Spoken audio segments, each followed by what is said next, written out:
4-channel dash cam built-in radar sensor.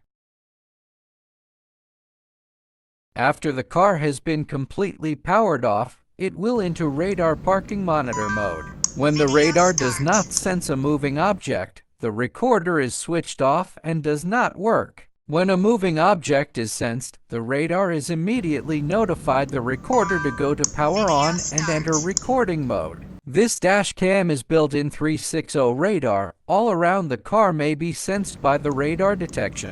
And when the radar starts recording, it is all 4 lenses that will start recording. The 4 lenses dash cam with 360 radar parking monitor can better protect your lovely car all day. The footage of 4 lenses dash cam allows for better reproduction of why the radar was triggered and fewer blind spots.